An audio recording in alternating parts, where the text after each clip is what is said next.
J'avais comme ça envie de mettre à la place de Lucky Luke, essayer de comprendre qu'est-ce que c'était que ce chemin qu'il avait fait ou qu'il avait dû faire pour arrêter de fumer. Parce que ce qui est amusant avec ces personnages, c'est qu'ils sont bourrés de conventions qui sont dues aux directives éditoriales, à ce que les éditeurs voulaient proposer au jeune public selon les époques. Et qu'un personnage ne fume pas pour la jeunesse, ok, c'est une convention qui est acquise et qui est, okay, qui est justifiée, mais je trouvais que pour un cow-boy, c'était un peu bizarre.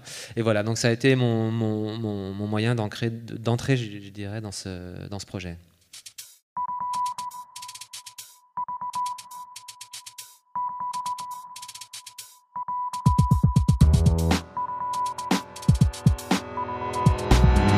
Alors pour commencer, Mathieu et Émile, j'aimerais que vous nous racontiez chacun votre première rencontre avec les héros que vous avez adaptés.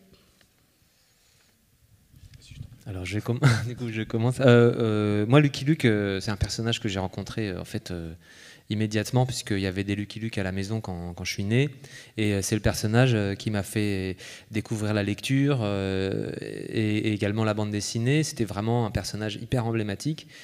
Comme un compagnon de route en fait, même dans ma jeunesse, et il m'a amené vers la bande dessinée mais également vers le western, donc c'est un personnage qui pour moi est resté comme un point d'ancrage sur toute l'évolution de ma carrière. Régulièrement je revenais vers ce personnage, vers le travail de Maurice, et en me posant toujours la question de c'est quoi une bande dessinée, comment lui il fait, comment il résout les problèmes, et ce personnage est vraiment un personnage dans lequel j'ai perçu une âme et que j'ai trouvé très attachant, et c'est les raisons pour lesquelles j'ai voulu aller m'y frotter aussi à mon tour.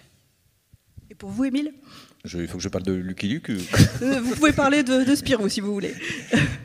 Moi, Spirou, c'est un peu la même chose. C'est pareil quand j'étais enfant. Mais c'était, il n'y en avait pas chez moi, c'était chez un ami en fait. Il avait tous les Spirou et j'ai découvert ça là-bas. Et moi, j'ai un peu grandi avec Tintin. Et là, quand j'ai découvert ce personnage, je trouvais il avait quelque chose de plus espiègle, il y avait quelque chose de plus vivant il y avait le dessin de Franquin aussi qui était tellement magnifique, on avait l'impression que ça bougeait quoi, vraiment. Et puis voilà, puis c'était très drôle, les rapports entre Spirou et Fantasio me faisaient rire, c'est Franquin quoi, c'est découvrir Franquin, et puis voilà quoi, ça fait partie en fait des personnages aussi qui m'ont aidé à grandir quoi. Donc voilà. Parfait, merci. Alors, comment ça s'est passé pour ces premiers albums ? Est-ce que ce sont des commandes d'éditeurs ? Tu veux commencer comme tu veux. Moi, c'est-à-dire, en fait, en ce qui me concerne, c'est très simple. C'était dans les années 2000, Dupuis a créé une collection qui s'appelle Une aventure de Spirou et Fantasio par un auteur. Donc en fait, ils ont créé comme une collection comme ça parallèle à la série mère, où ils demandaient donc à un auteur de faire son Spirou à lui, de faire quelque chose de personnel, quoi, vraiment un Spirou d'auteur. Et donc, il y a un des éditeurs de chez Dupuis qui me connaissait, qui aimait beaucoup les épatantes aventures de Jules, qui était donc ma série, et qui a fait le rapprochement, qui a pensé, oh, ce gars-là, il doit bien connaître l'univers de Franquin, tout ça. Et donc, voilà, il est venu me contacter, il m'a demandé si ça me parlait, si j'avais envie de faire quelque chose de personnel. Enfin, si j'avais quelque chose à dire, si le personnage de Spirou me parlait, et si j'avais quelque chose à dire sur lui. Et il se trouve que, oui, parce que je me posais déjà beaucoup de questions.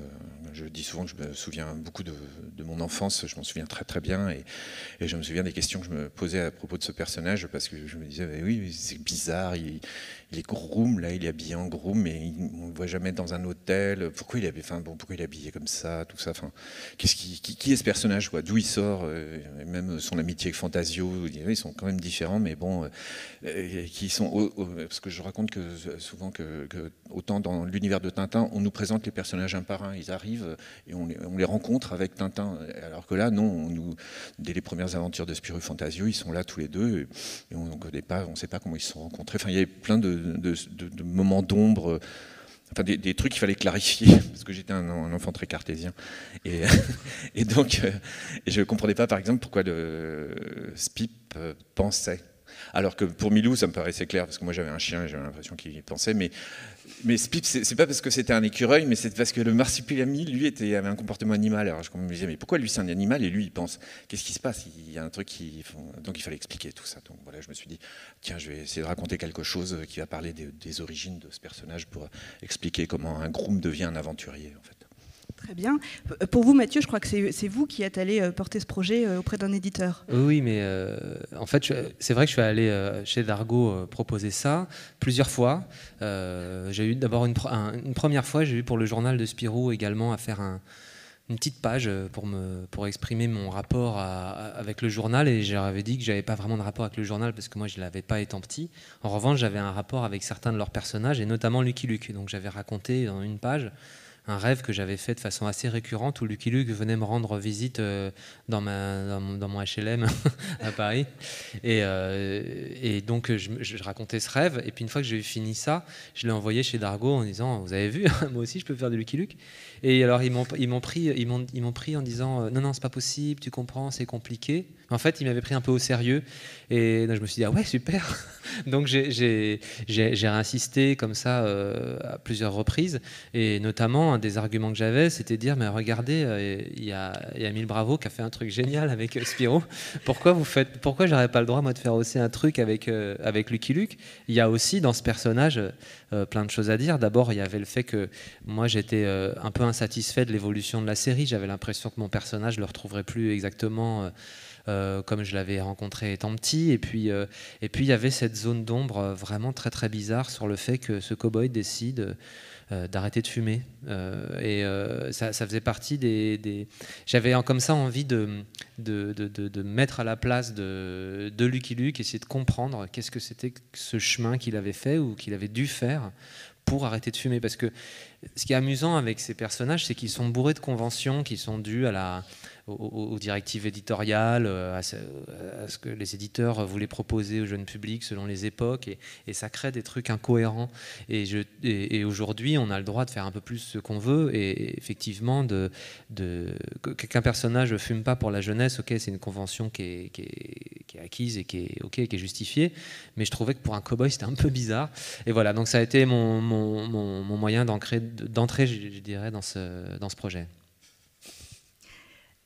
Donc tous les deux, en fait, vous êtes partis de vide dans l'œuvre originale, en fait, des interrogations qui restaient un peu en suspens et que vous avez auxquelles vous avez voulu répondre, en fait. Oui, c'est comme dit Mathieu, en fait, c'est qu'aujourd'hui on peut se permettre plein de choses. Avant, ce genre de questions se posait pas, même pour Spirou et Fantasio. Et puis aujourd'hui, quand on cherche à approfondir, on se dit, on a envie de fouiller, on veut savoir un petit peu qui sont psychologiquement ces personnages. Et là, on s'amuse un peu, quoi, parce qu'on sait que aujourd'hui le public, il est aussi, il a grandi aussi. Hein. Il y a beaucoup de gens qui continuent à lire ces BD-là, et si on peut parler aussi aux adultes, à ces adultes, ces enfants qui ont grandi, c'est pas mal aussi, en fait, donc de jouer avec cette psychologie qui était moins importante, en fait, il y a une soixantaine d'années. Et donc voilà quoi, c'est l'évolution de la société qui fait ça. Oui, tout à fait. Puis la façon dont les auteurs s'emparent de création aujourd'hui, c'est complètement différent. Mais c'est vrai que moi j'avais retrouvé, j'avais l'impression que ce personnage qui a l'air comme ça, assez neutre en fait, moi j'y voyais une espèce d'âme. Alors évidemment communiquée, je pense, par l'amour qu'avaient les auteurs pour leur personnage. Et du coup, il m'était très attachant. Et voilà, c'était... Voilà. C'est des choses qu'aujourd'hui on peut plus mettre en place dans la création, je crois. Oui, et puis je pense aussi que c'est bien de parler aussi aux enfants, de leur dire des choses un peu profondes aussi. Encore une fois, je vous disais que je me souvenais très bien de mon enfance. Moi, j'essaye de faire des choses qui je pense, m'auraient plu de lire en fait quand j'étais enfant, quoi. Ça, c'est très important. Est-ce qu'on se documente beaucoup en fait pour ces BD-là? Alors c'est des BD très différentes. Émile Bravo, vous vous êtes sûrement beaucoup documenté sur la période de l'occupation en Belgique.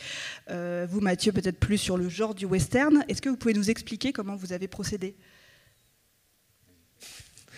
Effectivement, la partie documentation... alors, je pense que c'est le cas aussi pour Émile, c'est-à-dire que moi j'ai voulu faire un western et elle voulait raconter la guerre, mais parce que c'est des périodes et des moments avec lesquels on vit au fond de nous depuis déjà très longtemps. La documentation sur le western, c'est quelque chose que j'accumule depuis mon plus jeune âge, que ce soit voir des films, lire des romans ou accumuler des livres de photos voilà, tout ça. En fait, moi je l'avais en stock, en fait, j'ai envie de dire, à la fois dans un coin de mon cerveau et également sur mes étagères.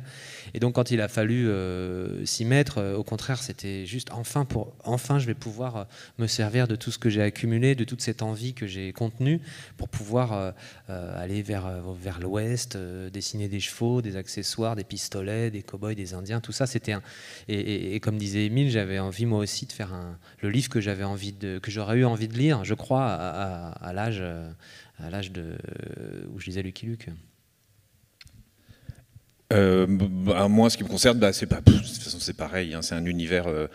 Moi, j'ai grandi sous l'occupation. Non, mais en fait, j'avais des parents très âgés, en fait, et mon père avait fait la guerre d'Espagne, tout ça. Donc, en fait, j'ai vraiment vécu à cette époque-là. Vraiment, mes parents auraient pu être mes grands-parents, quoi. Donc, je vivais dans les années. C'était dans les années 60-70, mais en fait, j'avais l'impression de vivre dans les années 30-40. Et donc, puis bon, c'était un univers qui m'intéressait beaucoup parce qu'en fait, mon père étant un réfugié de la guerre d'Espagne, je raconte souvent que quand j'étais gamin, un jour il m'a dit, tu sais quoi, tu sais que sans Hitler et Mussolini, tu n'existerais pas. et ça, il me l'a dit. Ça vaut des années de psychanalyse, ça, non? Oui, non, mais c'est troublant parce que justement, c'est à l'époque, je parle ça souvent, mais c'est ça, c'est vraiment la racine du truc. C'est que c'est à l'époque où on découvre, en fait, quand on a 8-10 ans, on découvre les atrocités, ce qu'a été le nazisme, ce qu'a été cette guerre. Enfin bon, et c'est tellement terrifiant. Et on se dit, zut, sans ça, moi, quand on voit toute cette horreur, on se dit, sans ça, moi, je suis pas là. Donc c'est là où tout de suite, on se plonge on se demande en fait pourquoi on existe et on cherche à comprendre ce qui s'est passé en fait. Donc depuis tout petit, voilà que je connais la guerre, je la connais pas, comme si je l'avais faite, hein, mais vraiment. Non, mais c'est vrai que j'ai toujours été entouré de gens, du moins, qui l'avaient vécu, beaucoup de témoignages. Et moi, chaque fois que je voyais des personnes, ou même en fait des personnes qui étaient enfants pendant cette période, enfin qui étaient déjà nées à cette période, j'ai toujours cherché à savoir en fait comment ils l'avaient vécu, en fait, pour toujours comprendre, quoi.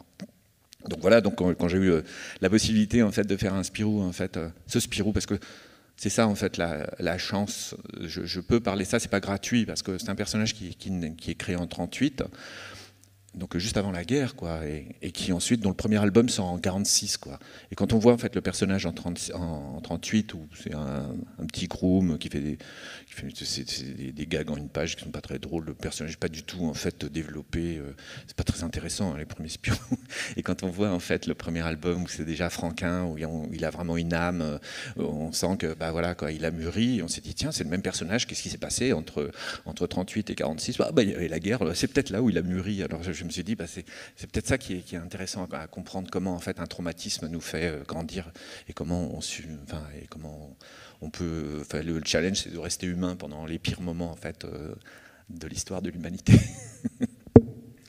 Alors, vous reprenez des séries où les personnages féminins sont plutôt absents. L'ironie, c'est que je trouve que dans ces deux albums, elles sont au cœur du récit, en fait. Est-ce que je me trompe ou est-ce que vraiment vous avez voulu les remettre au centre, quoi? Oui, c'est vrai que dans Lucky Luke, les femmes ont des rôles un petit peu secondaires, c'est le moins qu'on puisse dire. En réalité, moi, c'est un truc que j'avais constaté à force de regarder et de lire des westerns, c'est que on dit toujours que les femmes sont absentes, et en réalité c'est pas exact. Alors elles ont effectivement rarement le premier rôle. En revanche, quand on regarde dans les seconds rôles et qu'on voit des femmes vivre ces péripéties, cette époque, ces problèmes qu'il y a à la frontière, moi j'ai trouvé que c'était des personnages souvent magnifiques. Alors évidemment, quand le réalisateur est bon, quand le film est bon, généralement ces rôles de femmes dans l'Ouest sont extrêmement touchants, et effectivement je crois que pour les femmes, il y a un supplément de difficulté à vivre dans ces recoins de l'Ouest. Et j'ai voulu, pour Lucky Luke, justement le confronter à ça et le mettre en relation avec des femmes hyper dynamiques, hyper autonomes, aventurières, à la fois pour faire des rôles féminins de premier plan dans mon histoire, mais également en me disant, si je veux m'amuser à ce que Lucky Luke soit tenté de renoncer à cet engagement de solitude, il fallait qu'en face il ait des femmes capables de le tenter réellement. Donc en me mettant à sa place, je me disais que la petite nana mignonne qui minaude, c'était pas du tout pour lui, et qu'il lui fallait des vraies femmes modernes, et c'est ça qui m'a intéressé, donc de les mettre vraiment en avant. Ouais. Chez vous aussi, Émile, c'est le fait que Spirou tombe amoureux qui conduit un petit peu l'histoire, en fait. C'est un petit peu ce qui se passe dans la vie d'énormément de gens, quoi. Quand on est gamin, c'est une première prise de conscience, c'est quand on tombe amoureux, on a l'impression qu'on n'est plus le centre du monde, c'est quelqu'un d'autre qui devient le centre du monde. Et moi, je me suis dit aussi, il a dû se passer ça pour Spirou, c'est intéressant en fait. Puis, si on part du principe qu'au départ, il n'avait aucune conscience, voilà, le premier choc, le premier trauma, on va dire, c'est ça peut être une rencontre avec en plus une séparation, enfin bon, un drame en fait qui nous fait prendre conscience encore une fois du monde qui nous entoure. Mais il y avait aussi, c'est par rapport à l'univers de Spirou, et effectivement il y a très peu de femmes, bon il y a ses cotines, c'est tout, mais une sorte de caricature de la femme, bon, bref. Mais en tout cas moi ce que je voyais, c'est que je me disais, tiens Spirou il a pas de copine, et tout de suite très tôt ça m'est venu, je me suis dit il doit y avoir un drame derrière tout ça. S'il s'intéresse pas aux filles, c'est parce qu'il y en a une en fait qu'il a vraiment révélée et qu'il attend que celle-là, quoi. Et donc voilà, et puis comme c'est une espèce d'être pur, voilà quoi. C'est un idéaliste. On peut imaginer une histoire comme ça, quoi. Mais c'est surtout en fait ce qui m'intéressait, c'est cette première en fait prise de conscience qui est souvent faite par l'intermédiaire d'une personne qui est importante dans notre vie, que ce soit une histoire d'amour ou que ce soit aussi une personne en fait qui nous éveille, quoi. Et voilà quoi, c'est très important. Je pense qu'on a tous vécu ça et c'était ça qui m'intéressait de développer en fait. Et puis bon, ça me paraissait logique, quoi. Une histoire d'amour, enfin une fille qui est vraiment l'opposé de lui, voilà, au niveau du genre déjà, mais en plus politiquement engagée, une conscience du monde, bref, une vision globale des choses, parce que c'est une fille qui est dans le Comintern, tout ça, enfin bon, voilà, et voilà, et idéaliste aussi comme lui, mais pour d'autres raisons, pour des raisons politiques. Et là, lui, il peut que s'intéresser finalement au monde dans lequel il vit, quoi. Et ce qui quelque part en fait, c'est l'image en fait de l'hôtel, c'est comme ça où on comprend que il faut sortir de l'hôtel, de cet hôtel où on est là au service des gens, de la même façon qu'il faut sortir de sa chambre d'enfance pour aller voir le monde, pour découvrir le monde qui nous, enfin notre planète et l'humanité entière, quoi. C'est très intéressant. Donc c'est à la fois un album qui parle de l'entrée dans le monde adulte, mais peut-être aussi de la découverte de l'engagement politique, vous diriez ? Oui, bien que lui se méfie un peu de ça, c'est l'aspect humain, quoi. Mais déjà, en fait, sortir de soi, de son petit monde et son monde tranquille, et où finalement on lui a simplement appris, parce que je lui ai inventé toute une vie comme ça, où il a été élevé chez les curés, tout ça, on lui a simplement appris en fait à être au service des gens et à être bon et vertueux, mais que derrière tout ça, ça suffit pas, quoi. Enfin, c'est très bien, mais c'est une bonne base. Mais après, il faut connaître le monde, il faut connaître les gens, il faut savoir en fait dans quel univers en fait on vit, quoi, on évolue, et ça me paraissait hyper important que ce soit à travers en fait les yeux d'une fille, quoi. Parce que moi c'est ce qui m'est arrivé de toute façon. D'accord. Spirou, c'est vous, quoi. Je pense que et pas que Spirou en fait. En plus, vraiment tous les personnages, il faut vraiment incarner tout le monde. Si on n'incarne pas, en fait, si on comprend pas les personnages qu'on crée, même les pires, il faut vraiment être, même quand on fait de toute façon tout le monde dit, enfin même Hergé le disait, même quand vous créez une ordure, il faut être une ordure. Il faut comprendre la logique en fait du personnage. Si on comprend pas en fait un personnage, il sera pas bien senti, il n'existera pas, quoi. Il faut vraiment connaître la logique de chaque personnage et même de tout, quoi. Même quand je dis, quand vous dessinez un chien, il faut être chien, quoi. Il faut se mettre dans la tête du chien, quoi. C'est très important. Donc oui, je suis Spirou, mais je suis aussi tous les personnages. Mais c'est vrai qu'au départ, on a plutôt à bien comprendre Spirou pour faire une aventure de Spirou, c'est clair. Ouais. Vous diriez ça aussi, Mathieu, qu'il faut être Lucky Luke pour pouvoir dessiner Lucky Luke, qu'il faut être Jolly Jumper pour pouvoir dessiner Jolly Jumper? Oui, je pense. Et puis c'est même le truc le plus amusant qu'on peut avoir au moment de l'écriture, c'est de prendre le rôle de chacun, de poser la question de la raison pour laquelle ils sont là, pourquoi ils réagissent comme ça. Et en plus, ça permet aussi de dire plein de choses de soi, parce que c'est vrai que même de façon plus ou moins consciente, on dit beaucoup de choses sur soi, et de pouvoir comme ça prendre certains rôles. Par exemple, moi je me rappelle une histoire où j'ai fait arriver des choses extrêmement sentimentales et romantiques que j'assumais pas personnellement. Je trouvais ça un peu fleur bleue, mais de le mettre dans la bouche de quelqu'un d'autre, d'un seul coup, ça permet de révéler aussi cette partie de moi. Et puis à l'inverse, d'avoir un peu une perversion, une agressivité, ça sera pour un autre personnage. Et ça permet comme ça de brosser le tableau et puis de pousser le curseur super loin, parce que comme c'est pas vraiment nous, on peut dire des choses très fort comme ça, je pense. Les gens pensent que la bande dessinée c'est du dessin, et je pense pas en fait. Vraiment, ça ressemble beaucoup plus au théâtre en fait. Et puis c'est de l'écriture déjà, c'est de l'écriture, c'est pas du dessin, c'est de l'écriture. Et encore une fois, pour incarner les personnages, je pense qu'en fait un bon dessinateur de bande dessinée doit être un bon acteur, parce qu'il faut les jouer les personnages. Et quand on joue le personnage, on arrive en fait à vraiment à reproduire en fait sur le papier en fait l'expression, le bon mouvement, l'attitude. Je ne sais pas si c'est comme ça, mais... c'est exactement ça. Moi, je le vois vachement au moment où, après que l'écriture soit faite et qu'il faut passer à la réalisation des planches, il y a un moment où il faut mettre en forme l'aspect des personnages, faire une espèce de casting comme ça. Et c'est très, très révélateur, parce que s'il y a un personnage qu'on ne connaît pas bien, on va passer des semaines et des semaines à le chercher en se disant « il y a un truc qui ne va pas, je ne le trouve pas ». Alors qu'un personnage qu'on a l'impression de connaître intimement et qu'on a bien sans doute campé dans son histoire, va apparaître presque automatiquement sans même se poser la question. Donc c'est vraiment pour dire que en plus c'est des personnages, quand on les connaît bien et qui sont bien travaillés, qu'ils ont beaucoup de choses à dire dans l'histoire, même si ça dure pas très longtemps, c'est des scènes et des moments qu'on sait que ça va être un plaisir de dessiner par la suite. Donc c'est vrai que la connaissance intime des personnages, c'est à la fois super amusant et super important, je pense. Alors, puisqu'on est sur le dessin, j'aimerais un petit peu qu'on en parle plus longuement. Mathieu, moi j'étais assez impressionnée par le travail sur la couleur que vous avez fait. Donc il y a ces grands aplats monochromes comme le faisait Maurice. Comment on fait pour rester entre l'hommage et le dessin personnel en fait? Comment on dose? Alors, c'est vrai que cette mise en couleur est très particulière du travail de Maurice sur Lucky Luke. Moi, c'est quelque chose que j'ai fait repérer très tôt, qui m'a beaucoup accompagné aussi dans la bande dessinée, parce que ça faisait partie des choses que je regardais chez lui. Et le premier album que j'ai fait, c'est passé à la préhistoire. Je m'étais amusé à justement aller vers des couleurs très crues, très simples, et à limiter les teintes. C'est-à-dire en me disant, c'était une histoire où il y avait plein de petites histoires. C'était comme un recueil de nouvelles en fait. Et je me disais, chaque historiette, elle va être réalisée en 3-4 couleurs, et c'est tout. Et c'est en fait ce que je trouve sympa bien dans ce procédé, c'est de ramener le dessin à son niveau graphique. On est sur c'est très utile pour la bande dessinée, parce que ça permet de séquencer bien le récit, de varier les ambiances, de séparer les plans, d'amener de la lisibilité, d'amener de l'intensité dramatique aussi. Et ouais, la bande dessinée a ce côté pop qui autorise d'aller un peu loin, de jouer avec ça. Et je trouve ça super amusant.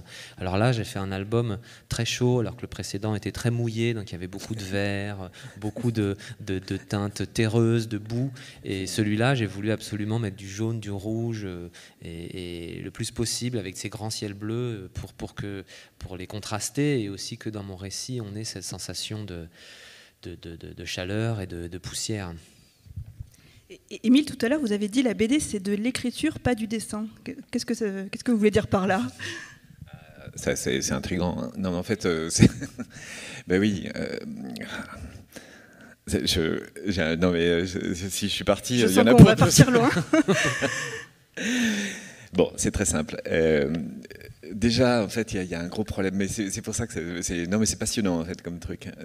Mais je pense que la plupart des gens ici se disent, si vous demandez qui dessine ici, il y a peut-être, je sais pas, j'aimerais bien que tout le monde lève le doigt, mais qui dessine ici? Je vois pas très bien une personne, deux personnes. Oui, quand même. Oui, bon. Oui.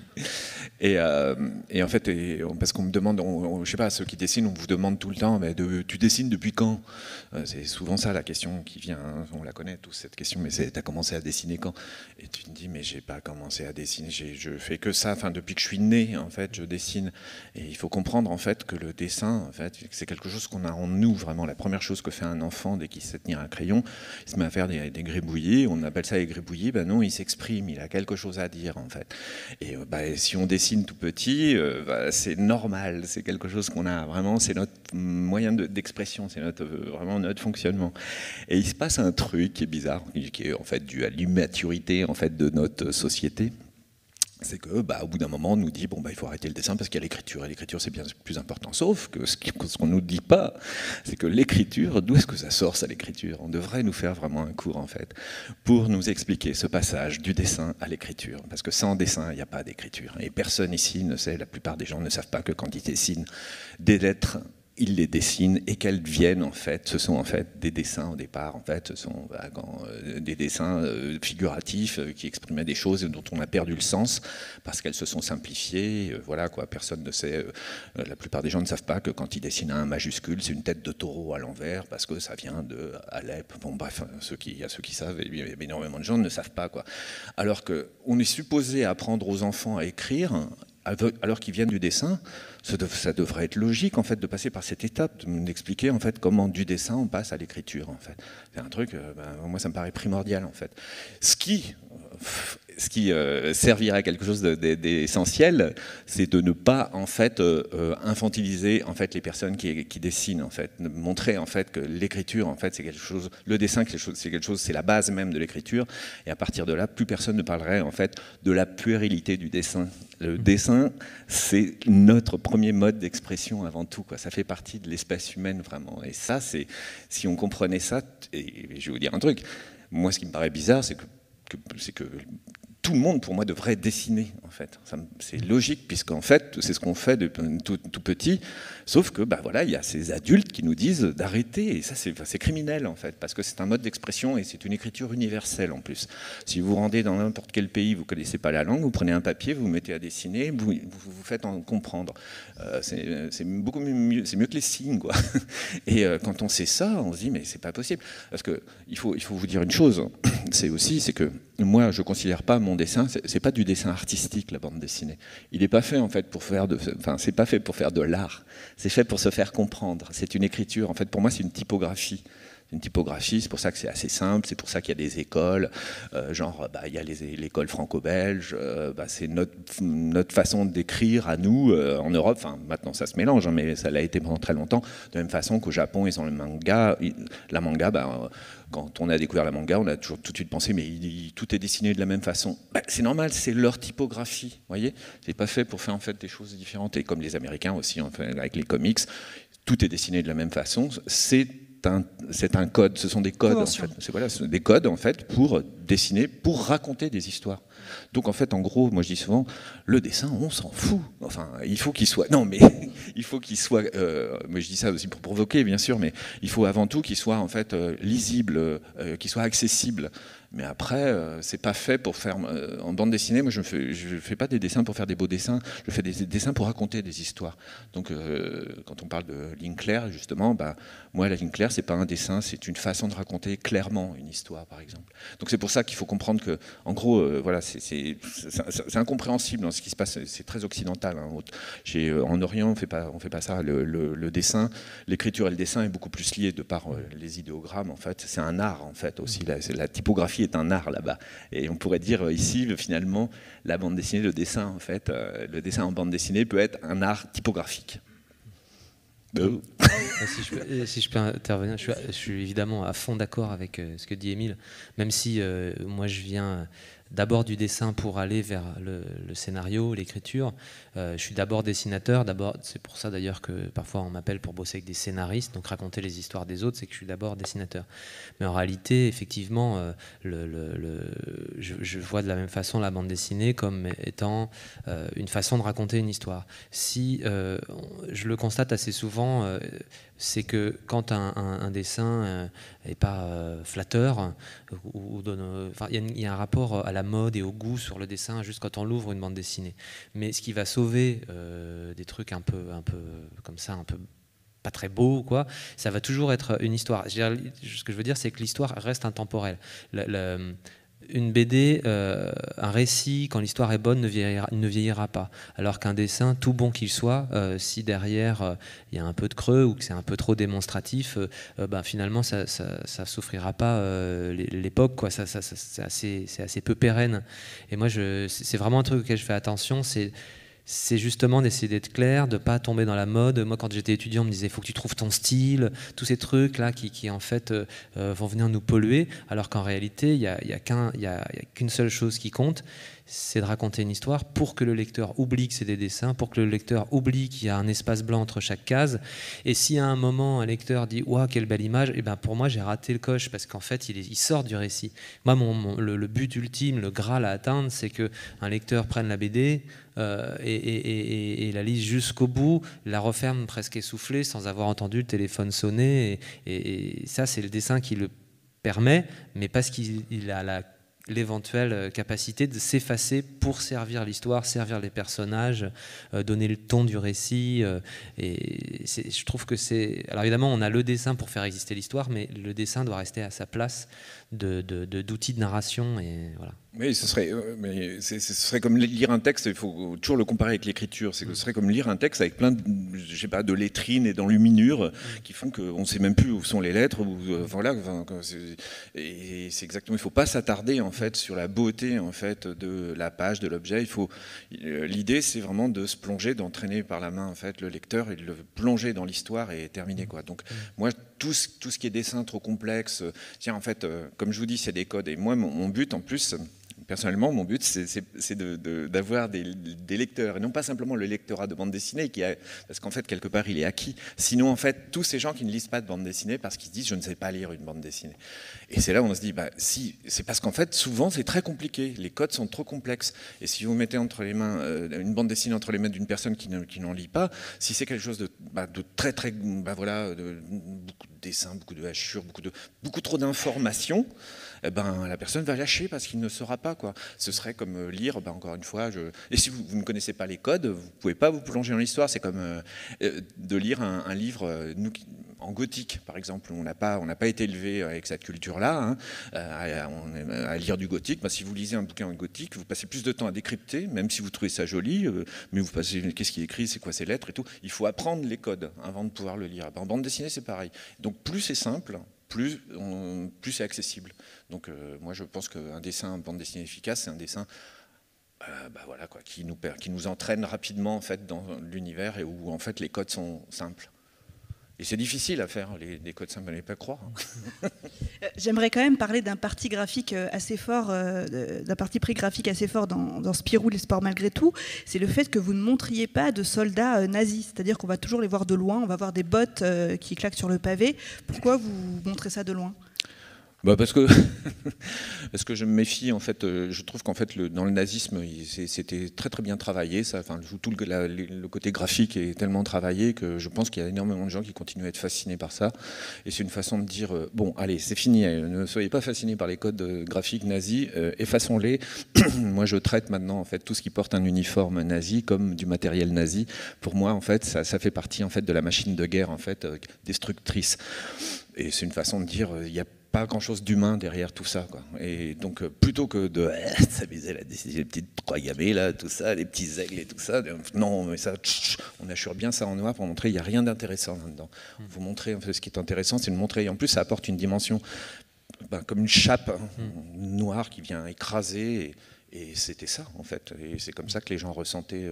Alors il y a des gens qui aujourd'hui sont fascinés par les uniformes et tout ça, mais les gens qui ont vraiment vécu cette époque, comme moi j'en entendais parler, un uniforme nazi, ça les rebutait, quoi. C'était pas possible, quoi. Enfin, tellement ils avaient souffert, quoi. Donc, à moins d'être collabo, bien sûr, mais sinon, voilà, c'est un petit peu ça que je voulais rendre. Et puis surtout, en finir, parce qu'il y a trop de bandes dessinées où on sent vraiment cette fascination.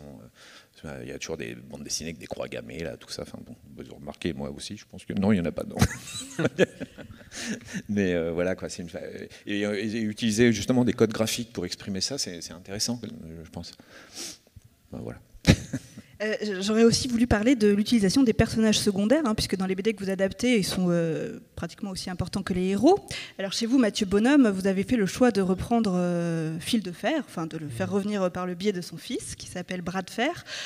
Pourquoi ce choix d'un des méchants les plus savoureux en fait, de l'univers de Lucky Luke? Bah voilà, parce que c'est un des plus savoureux de l'univers de Lucky Luke. Non, mais en fait, ce qu'il y a, c'est qu'avec ce bouquin, j'ai voulu tout de suite inverser les codes, et ça a été un jeu super amusant de me dire, bah tiens, il va commencer l'histoire en chantant au lieu de la terminer. Il va être recherché plutôt que ce soit lui qui recherche les gangsters. Et à partir du moment où je me suis dit ça, je me suis dit bah oui, il va être recherché par tous les gangsters. Alors, autant dans le premier, j'avais inventé des personnages secondaires, autant là, je me suis dit mais non, mais c'est génial, c'est l'occasion d'aller se servir et de pouvoir dessiner comme j'avais pris plaisir à dessiner le Lucky Luke que j'aimais, de dessiner tous les méchants que j'avais aimés dans Lucky Luke. Donc évidemment, dessiner Jack Palance, là j'avais le droit, donc je me suis servi. Il y a aussi Geronimo qui apparaît sous les traits de Patronimo. Bon, voilà, c'était un plaisir de dessiner cet Indien qui était pour moi comme un espèce de héros de la résistance quand j'étais ado, et je me suis amusé à le mettre en scène, mais à rire un peu, de ne pas faire un truc trop lourd, trop dramatique, mais je voulais qu'il soit un peu dangereux. Et puis il y a toute une bande de gangsters aussi qui s'appelle la bande de Joss Jamon. Ça, c'est un album que j'avais adoré étant petit. Et puis dans cette bande de Joss Jamon, il y a un personnage qui est à l'effigie de Goscinny, donc je me suis aussi amusé à mettre en scène un des héros créateurs de Lucky Luke dans la BD, et ça c'était assez marrant. Ouais. Chez vous, Émile Bravo, on découvre un Fantasio assez étonnant, assez déroutant, qui est un peu le pendant comique de Spirou, mais dont on a l'impression qu'il frôle plus ou moins la collaboration. Non, non, pas du tout. On m'a souvent dit ça, mais pas du tout. En fait, c'est parce qu'en fait, vous regardez pas du bon angle. En fait, alors déjà le personnage tel que je l'ai fait, en fait, ressemble beaucoup plus à ce que Fantasio était à ses débuts. À ses débuts, c'est un personnage complètement loufoque, assez grotesque, imbu de sa personne. Vraiment, enfin, il est bourré de défauts, et c'est ce qui en fait un personnage rigolo en plus. En plus, c'est un grand échalas et tout. Il a perdu sa taille maintenant. Spirou et Fantasio, c'est les mêmes. En fait, ça n'a aucun intérêt. En fait, justement, c'est quand il y a deux personnes qui sont vraiment opposées, en fait, où ça devient un binôme intéressant. Et en plus de ça, moi, ce que j'ai raconté, en fait. L'idée, en fait, c'est pas que Fantasio est collabo, c'est que Fantasio, en fait, il vit ce que les gens ont vécu à cette époque-là. Et quand on est en 1940 et qu'il faut survivre et qu'il faut bien travailler, ce qu'on nous proposait à cette époque-là, sachant que la plupart des gens, en fait, dans les pays occupés, pensaient que l'Allemagne allait gagner la guerre. Ça, c'est évident. Hein. Il faut se souvenir, en fait, de cette époque, en fait, parce que c'est de le vivre au quotidien. Il y a énormément de gens qui sont partis travailler en Allemagne, en France, du moins, en plus. Parce qu'il y avait en plus ce truc de la relève où pour 3 personnes en fait, qui partaient travailler en Allemagne, on libérait un prisonnier. Il y a eu des centaines de milliers de gens qui sont partis travailler en Allemagne. Mais c'est pas parce qu'ils étaient collabos, c'est parce qu'il fallait survivre, il fallait manger. Et ça, c'était avant le STO. Hein. Donc voilà, Fantasio, c'est pareil, il s'est fait virer, il a besoin de son journal, il a besoin de travailler, on lui propose l'Allemagne, il part. Et pour nous, c'est très choquant de voir ça. Mais à l'époque, c'était pas choquant du tout, c'était quelque chose de très naturel. Et voilà, et c'est ça qu'il faut comprendre, c'est que moi j'ai essayé vraiment de replacer les personnages en fait dans la psychologie de l'époque et avec l'évolution quoi au fur et à mesure des années, hein, parce que moi j'ai suivi un journal pour ça, le journal d'un type, c'était un juriste aussi qui faisait de la sociologie belge et qui faisait son journal tous les 6 mois. Il racontait ce qui se passait, ce que pensaient les gens.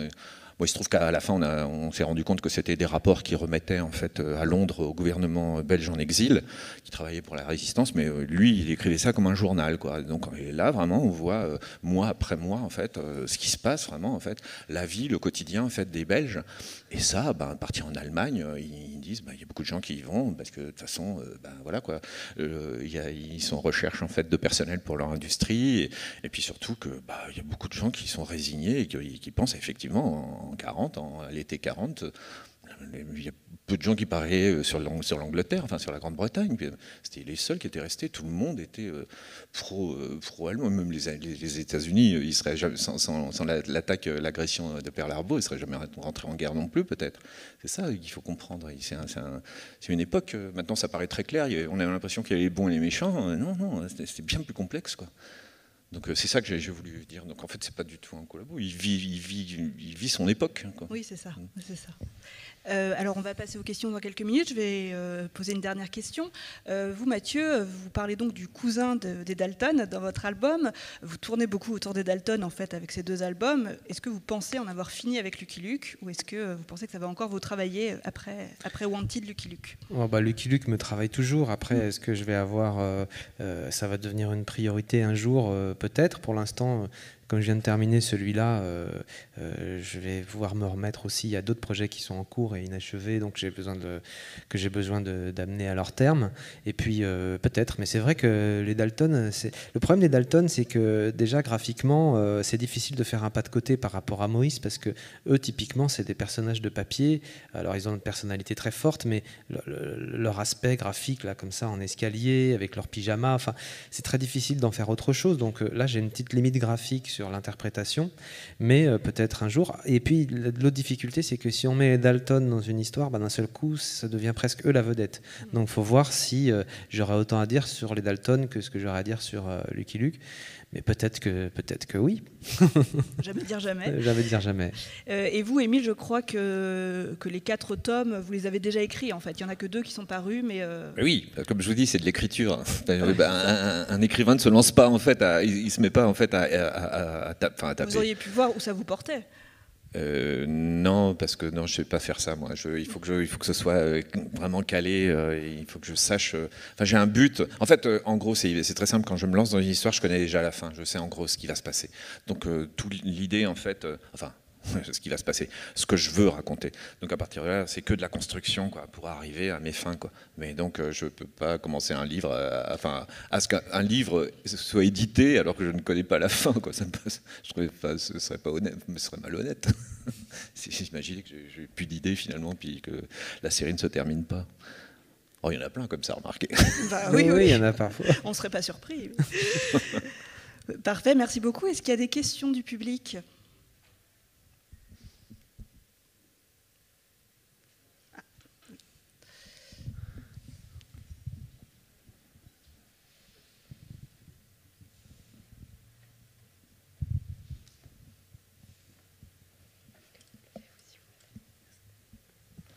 Bonjour. Moi, j'avais une question. Vous avez l'un comme l'autre plusieurs fois cité le nom de Franquin ou de Maurice. Je voulais savoir comment est-ce que vous positionneriez vos œuvres rapport aux autres du même personnage, à l'œuvre originale et aux autres versions qu'il y a pu y avoir par d'autres auteurs ensuite. Je sais que dans le cas de Lucky Luke, ça a été écrit et scénarisé par plusieurs personnes. J'avoue ne pas trop connaître Spirou, mais il me semble que c'est le cas aussi. Est-ce que vous repartez, on va dire, de l'œuvre originale, de l'auteur original, ou est-ce que vous direz que vous basez plus sur tout le corpus qui vous précède, et donc non plus vraiment sur une œuvre, mais plus sur, je sais pas, un mythe. Le mot peut-être un peu fort, mais... Comme vous parlez de Lucky Luke, je vais commencer. Moi, Lucky Luke, le truc, c'est que effectivement, je vais me baser beaucoup plus sur les albums qui m'ont vraiment accompagné, qui m'ont vraiment plu. Donc vraiment, évidemment, il y a eu plusieurs âges d'or dans Lucky Luke, mais c'est vrai que la période, quand Maurice était avec Goscinny, ils ont fait des chefs-d'œuvre à répétition. Donc moi, je suis vraiment basé là-dessus. Je trouve que mon Lucky Luke ressemble plus à ceux du début, parce qu'au début, c'est vraiment un dur à cuire, un cow-boy, un vrai. Et progressivement, avec la disparition de Goscinny, il est devenu progressivement un personnage un peu humoristique, et je croyais beaucoup moins à la partie western de cette proposition. Alors, c'est vrai que le personnage, il a énormément évolué.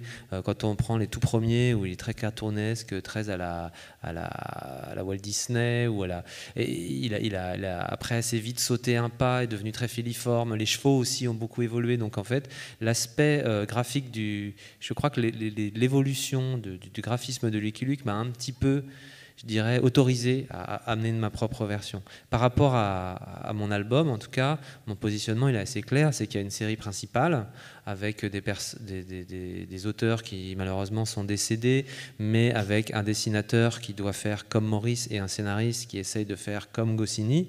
Et moi, je veux faire autre chose, donc je suis dans un hors-série, voilà, une interprétation, simplement.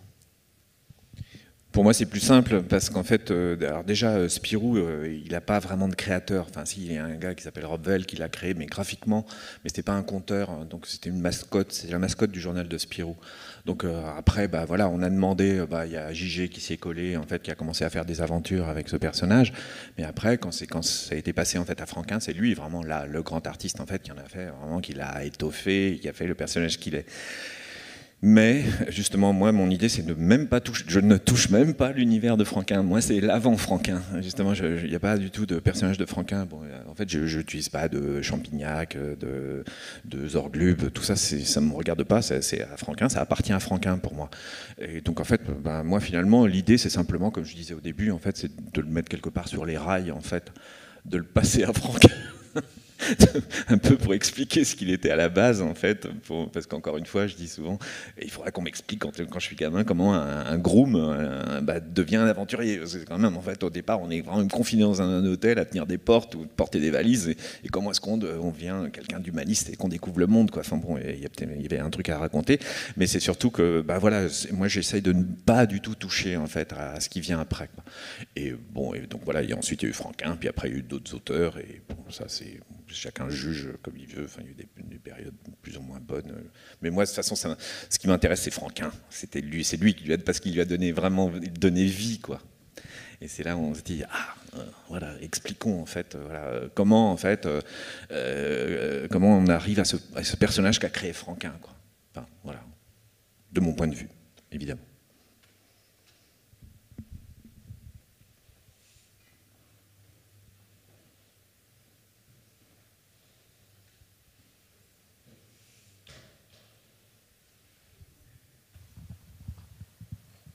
Bonjour. Bonjour.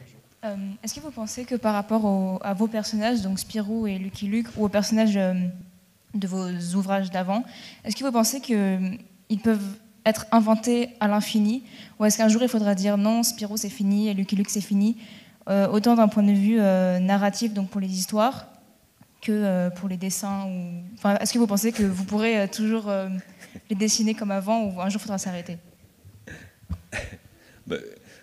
Non, mais oui, moi je pense que pourquoi ça. Non, mais il n'y a pas de raison que ça s'arrête. Y compris, moi je me souviens, il y avait c'était Emmanuel Guibert qui avait dit, on était venu le chercher pour faire un Spirou aussi. On lui avait dit, tu veux pas nous faire un Spirou aussi, un Spirou d'auteur, voilà, comme dans cette collection. Et lui, il a dit. Non, parce que finalement le seul Spirou qu'il fallait faire, c'est celui qui a fait Émile. Mais moi je lui dis, mais non, mais au contraire, ça c'est ma vision à moi. J'aimerais bien la connaître, ta vision aussi à toi, en fait, pour connaître en fait les débuts de ce personnage. En fait, l'idée c'est simplement qu'on se raconte des histoires et chacun a les siennes et c'est tout quoi. On prétend pas, enfin, on n'a pas la vérité quoi. Enfin, voilà, on s'amuse. Ce sont des personnages, vraiment des personnages de papier quoi. Et on fait pas ce métier pour se prendre au sérieux, donc on peut tout raconter bien sûr. Et puis, tant qu'on a des idées, tant qu'on a envie de faire vivre ces personnages, il n'y a aucun problème. N'est-ce pas? Oui, je suis à fond d'accord. Non, mais c'est vrai que moi je trouve que en tant qu'auteur, on a une responsabilité envers les personnages qu'on crée ou qu'on utilise. Et il y a un moment, je trouve que c'est assez bizarre, c'est des personnages qu'on invente, puis après, au bout d'un moment, ils ont une espèce d'autonomie, ils se décrochent de nous, ils font leur vie sans nous. Il y a quelque chose comme ça, ils s'humanisent aussi assez naturellement. Et donc, j'ai envie de dire presque comme un père, on a un peu une responsabilité. Et je pense que la responsabilité d'un auteur, c'est c'est d'arrêter en fait quand il en a marre ou que ça l'amuse plus. Le constat que j'ai fait, c'est que quand moi je m'amuse pas mon lectorat. Quand je fais des BD dans la souffrance, le lecteur va souffrir aussi en la lisant. Donc je pense que le jour où j'ai plus envie de faire du Lucky Luke, où j'ai envie de changer d'histoire, faut que je change d'histoire. Et puis quand par contre j'ai une histoire à raconter, il faut que je la raconte. Et ce sera peut-être pas un Lucky Luke. Et puis voilà, je pense que c'est plutôt là que ça se situe pour moi en tout cas. Mais après, une fois que tu as arrêté, on ne peut pas s'imaginer que voilà, c'est fini, plus personne ne peut y toucher. Quoi. Oui, c'est ça. Moi, j'ai terminé ma BD en disant Lucky Luke ne t'appartient pas, il appartient à personne, il est tout seul. Donc, d'ailleurs, c'était assez déchirant pour moi, pour une fois, de devoir laisser mon personnage partir en sachant qu'il ne m'appartenait plus et que peut-être quelqu'un d'autre après ferait autre chose. Donc, c'est assez. Chaque fois, c'est une séparation, quoi, à la fin de l'album. Et donc, voilà. Moi, si un jour j'ai plus envie de faire de Lucky Luke ou j'ai rien à raconter, à ce moment-là, je le ferai pas, simplement. Faut s'imaginer en fait, et c'est comme ça qu'il faut voir les choses. Je pense, il faut toujours penser à l'enfance. Hein. Enfin, donc, on nous a prêté des jouets. Là, c'est des marionnettes. Voilà, moi j'ai Spirou, il a Lucky Luke. Moi j'ai Spirou, Fantasio et Spip. Et je m'amuse, je crée mes petites histoires et puis voilà. Puis après. Quand c'est fini, quand on a fini de jouer, on les rend et puis voilà, c'est terminé. Mais c'est un jeu, quoi. Vous voyez, il faut le voir comme ça, je pense. C'est pas très sérieux. À supposer qu'il y ait quelque chose de sérieux dans cette vie, n'est-ce pas? Merci. Il n'y a pas d'autres questions?